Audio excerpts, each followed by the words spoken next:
Okay.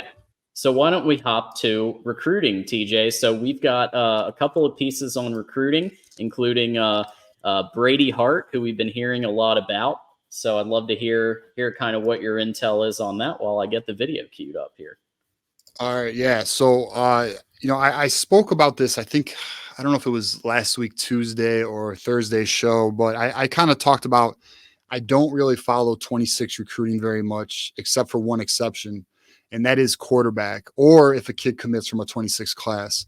So, a player I want everyone to get familiar with is quarterback of the 26 class, Brady Hart. As you can see in your huddle tape, I want everyone to identify this kid is a sophomore. Okay, so what you are seeing on this high school on this tape right now is this is a sophomore playing varsity ball, and he doesn't play like a sophomore. And most kids ranked in where he's ranked, do not play their age, right? They obviously, if they're playing varsity, they're playing at a senior level, extremely elite talent. Well, what makes this recruitment even more interesting is Notre Dame just picked up a commitment by a quarterback by the name of Noah Grubbs, and Notre Dame was kind of there was a 2 quarterback battle, and it was between Brady Hart and Noah Grubbs. Well, now that Notre Dame is out of the picture, there is some momentum, or things seem to be trending. And there was even a prediction placed by a Notre Dame insider for Brady Hart to commit to Michigan. Now, I'm not saying a commitment's on the verge, but I am saying we appear to be in an extremely great position. He does like Michigan. Kirk Campbell has connected with Brady Hart. And this is the type of quarterback that, in my opinion, is the caliber of quarterback we need to be landing. Like this cycle right now, we have Carter Smith committed. And Carter Smith is a very high upside, low floor player, where this kid is a higher floor, high upside player. I mean, in my opinion, he has a JJ McCarthy caliber arm. He is less mobile, which is why. So he's ranked. He's the number 9 overall quarterback in the class. I think he's ranked I have it right here on my Excel sheet. He's ranked 92nd. If he was mobile, he'd be ranked higher. But honestly, with our run game and our offensive line, our offensive system, I don't give a shit. Like personally, like he's a perfect fit for our system. He's a perfect fit for our team. And if we can land Brady Hart, this is without doubt the type of prospect or quarterback, one, you could build a class around, and 2, you could be extremely excited about. I mean, so imagine a Jaden Davis, Carter Smith, Brady Hart quarterback room. And dare I mention, he has the greatest Michigan name a quarterback may have ever had, and that is Brady Hart. Right. So, I mean, it's almost fate. And I would lock it in because of how, like, it's essentially fate, but I can't do it just yet. But it is trending extremely well for Michigan. Now, if his middle name was Biaka Batuka, I would say yes, he's a lock. There's no way he's not coming to Michigan. Right. But all right, so we'll move on to Julian Horton. Now, this is an interesting recruitment, guys. This is kind of I don't want to say come out of nowhere, because the coaches have been working on Julian Horton for a while. I want you guys to pay attention to his huddle tape when John pulls this up. This is a Michigan special, okay? This kid here is committed to Maryland as we speak. He just visited over the weekend. I want you to watch this kid. Extremely athletic, extremely quick, diagnoses plays, lays the hammer. He's a free safety athlete, and what makes this recruitment extremely interesting is he's already committed to Maryland for the 25 class. He just visited Michigan this weekend, and he is already scheduling an official visit in the next few weeks. So it hasn't been official yet. But if you are already committed to another school and you were here this weekend and you are now going to schedule an official visit, those are signs that this is heating up quick. Okay, and I'm going to say trending heavy. I'm not going to lock this in, but this is as close to. Like I am about to lock this in, but it's as close to the edge of not quite there yet as it can get. That's how close this kid, how sure I am he's going to be a Michigan Wolverine. We'll see if it happens. I'm not locking it in to clarify, but I mean, I'm extremely optimistic that this kid will be a future Michigan Wolverine. I mean, you can just see offensively his talent. He will play defense for Michigan, but you can just see like this is a pure athlete, man. And this is the type of clay that you put in a defense like ours. I mean, the sky's the limit. I mean, this is a Zeke Berry type athlete. Extremely excited for the potential with Horton here. So I mean, how do you guys ability, think of? Yeah, go on. Yeah, his ability to zip past the lines of scrimmage that quickly and get to where he needs to go. I think that's huge. The fact that he's playing defense, I could see him in a secondary role very easily. I mean, if you look at the template, Will Johnson, for example, right, just has that. I could see similar type. Maybe that's very ambitious, right? But like, I see similar bursts of speed. I see the ability, if he needs to play a little bit of offense, because they're saying Will Johnson might play a little bit of offense this year, a couple of snaps maybe. So the ability to kind of do a lot of things, very versatile player. The fact that Michigan could get him from Maryland is huge. Because who would you rather, Ferris? Who would you rather play for? No offense to Maryland, but like 7-5, 8-4 perennial program, or somebody who just won the national championship?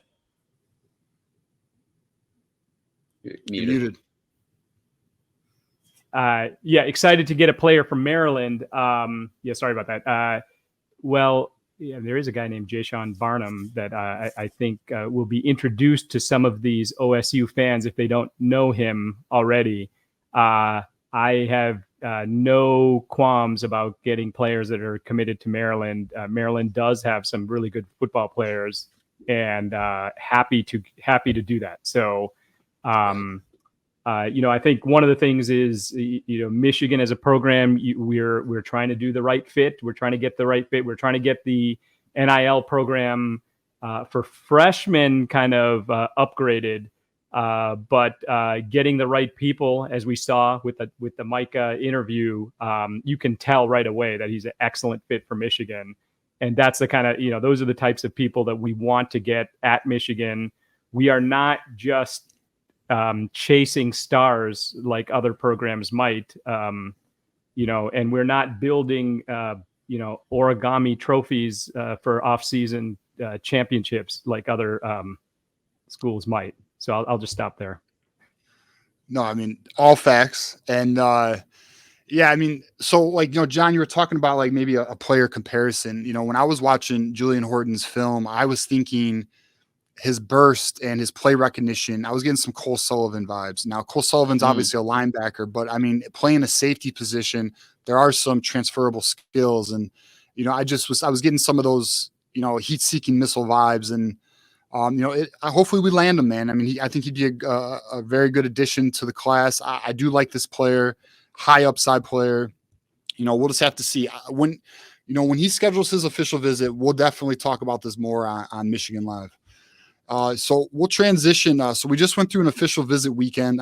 Did you guys have any more comments on those, or?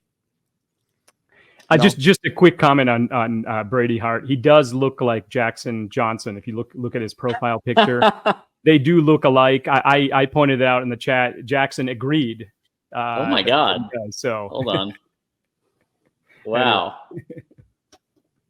How about that? Yeah, there is. If you put a hat on him, get an Alabama hat there. You could get a one of those globes behind it, and it could be very similar. I can see it, yeah. So I want to pull this comment up. So that's actually funny. The Trevor Lawrence comparison. I mean, obviously Trevor Lawrence was an elite talent, but I'm going to be honest. When I was watching his tape, I also saw a little Trevor Lawrence in his tape, but I don't want to put that type of comparison on a player, because like if I don't know like how close people follow recruiting, everyone's at different levels, but Trevor Lawrence was an elite prospect, a once in a generation type prospect, but there's definitely some skills or attributes that you can see very similar.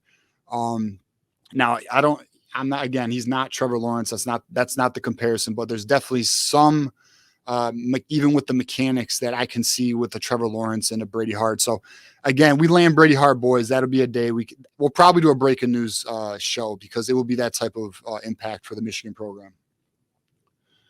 But transitioning to the official visit weekend they just had, and I kind of wanted to touch on things. So last week, me and John and Ferris, we discussed this new approach, or this philosophy that apparently was agreed upon at the top levels of Michigan, from the collectives, from the regions, collectives, presidents, athletic department, and that was the agreed upon philosophy of now guaranteeing money to freshmen as well as portal players. And this weekend, and like we said, there is a lot of gray area. We weren't exactly sure how things were going to be allocated in the sense of like revenue sharing, how much money is going to be allocated to the football team. We still don't know those figures. We don't know how much money is going to go to either a position group or specific players. We don't know the strategy, but and I told you guys, being Sharon Moore's first official visit season, we're going to learn a lot. I'm going to learn a lot. You guys are going to learn a lot, and we can kind of see what's happening. Well, the first weekend is down, and what I've learned this weekend is it is true that the collectives have been green lighted to guarantee money. That is true. And the reason why that's true is because revenue sharing is now legal. Freshmen can make money just as seniors can make money. But what has not changed with Michigan, and this is a Sharon Moore philosophy, guys, he is not offering what a lot of us, many of us have wanted Michigan to offer these freshman recruits. So this weekend happened with Derek Meadows came and visit, who Micah Kapana helped recruit. Douglas Utu was also here, another major target who Micah Kapana was recruiting because they're all from Bishop Gorman, the same program that he was from. And, another big fish was Kai Noah Winston, which is the safety out of the DC area. And by all accounts, the recruiting NIL strategy, or the pitch, the NIL pitch, was no different from what it was previously. So our source that we got on the guaranteed, the money being guaranteed to freshmen and portals, that source, guys, and I'm going to tell you this right now, as good as it gets. Like, there's maybe two other people who are more credible than this source.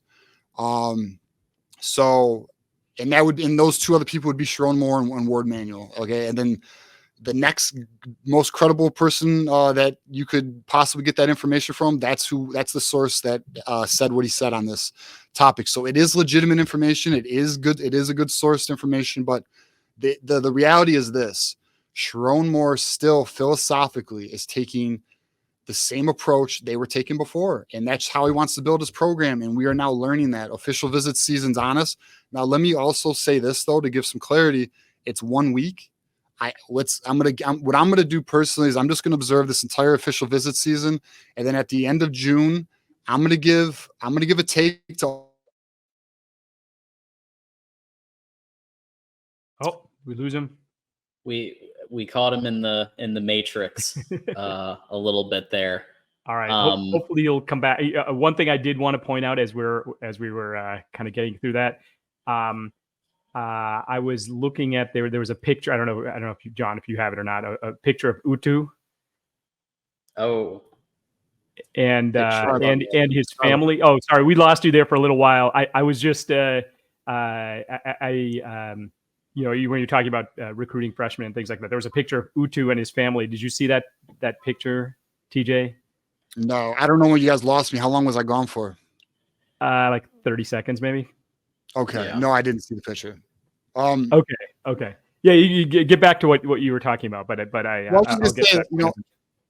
At the end of the official visit season, I'm gonna give my take on where the program's at, what's really going on. I'll figure it out. I'll find out. I'll reach out to my guy and see if he can give me some perspective that maybe isn't public or whatever. But we'll find out, and I'll give an analysis on it, and I'll see where we are. And guess what? We are all going to find out together the results of the philosophy, because this month should be the month Michigan capitalizes. We have 5 commits, boys. They have got to get momentum going. They've got to ramp it up. But let's talk about the individual players who did come. This was a very good weekend in the sense, and by all accounts that were taken, Michigan set the bar high. but we didn't land any commitments. And one of the struggles with being one of the first official visits is, and we talked about this, John, with Micah. I can't remember if it was before the show or during the show. It might have been before the show, actually. You know, Micah said he likes to have the middle official visit, or if not the middle, the last, because then you get a lasting impression, right? And this is the first weekend, so Michigan took their first shot. We'll see if they can fend the rest of the guys off, or the rest of the programs off. But so out of all the players who visited this weekend, Douglas Utu is the one that I feel best about. I think Michigan leads for Douglas Utu. I'm not in a position where I would lock it in yet, because he does have these remaining official visits, and we don't know. Official visits can change everything. That's the thing about recruiting. All it takes is one visit. But I would say Douglas Utu, I feel absolutely the best about. And the other player I feel really good about is Marco Jones. I feel good about it. I'm not saying we lead. I just know his dad loves the program. I've spoken to his dad. His dad's actually very approachable in terms of, like, I was able to talk with him, and you know, he's very open about the process, and a lot of, like, he's not a closed off guy. He's willing to share information and all of that. So he's a cool dude. And I do feel good about it. I know USC, I know Texas. I know the Texas schools are trying to get Marco Jones. So we'll have to see. And those are big money players, dude. And I just don't know if, you know, I don't know if our NIL strategy is going to be compelling enough with the fact that Sharon Moore is going status quo. And then in terms of Derek Meadows, which is one of the guys that Micah Capana's recruiting, I'm not as optimistic about that, but hopefully Micah, you know, hopefully Micah can sway him, and you know, we can see where it's at. And then the last guy I'll hit on over the official visit season is Noah Winston. Listen, in my opinion, this is a Michigan-Penn State battle. I think Michigan is in a good position. It just comes down to Penn State. And as I mentioned before, I believe on Tuesday's show, he has a cousin who's currently at Penn State. And he's in Penn State's obviously geographically closer to DC area. Those are two things going against us. The third school in the picture is North Carolina, but I'm less worried about North Carolina. To me, it's a Michigan-Penn State battle. So we're just going to have to see. And that's kind of where we are right now with recruiting. Yeah, Ferris, got any thoughts? Yeah. I could attempt to share, but we didn't do it in show prep there. But so it appears, or first of all, Utu is a little bigger than Sharon Moore. So I think there are some question marks of exactly how tall he is, but in terms of his height, he is taller than Sharon Moore. They're standing right next to each other in the picture. And then also it appears that his mom has a very custom Michigan leather jacket. Everybody's decked out in Michigan gear, but it's not just the here's the sweatshirt to go with the other sweatshirts. This looks like a keeper. So I'm not a fashion expert, but it looks like his mom is really into very custom gear that appears to be in the special room in the MDen, if you will, right? So for the more expensive stuff, right? So perhaps a good sign there. His whole family was there, and they were in the press box, or in that like luxury area, if you will. So absolutely, yeah. I mean, I have no issue with the general concept of finding team guys, right? You just saw one 30 minutes ago. He is somebody who, in my view, really is the epitome of a Michigan man in terms of being humble, being just a good human being, and also hella talented and hella underrated. And I feel like that's a pretty prototypical type of player that Michigan is going to go for and probably succeed on getting some of the time, because they really want to find those types of players, kind of diamonds in the rough who really aren't even in the rough. It's just that the people who run the recruiting sites don't actually sometimes watch the film or go to or actually see these people. So I think the general concept of having a team guy versus an individual, somebody who's all about themselves and about their TikTok followers and things like that, I have no objection to that whatsoever. However, I do think that we need to really seriously take a look at the mirror and look at, like, the Bryce Underwood example is a perfect example. That's a player, as far as I'm concerned, you back up the Brinks truck. That's the type of player that is a clearly generational, at least compared to the, a lot of the others in that class. That is a player that you back the Brinks truck up for. There are certain players, I think, that are exceptions to the general way that Michigan's done things. So with that said, that's kind of where I'm at. I have no issue, like I said, with finding culture fits, but I do think they're going to really need to look at it in the next couple months. And if Michigan is like way behind in the rankings, and then it starts to translate to games, then I think you're going to see more of an urgency to shift. Of course.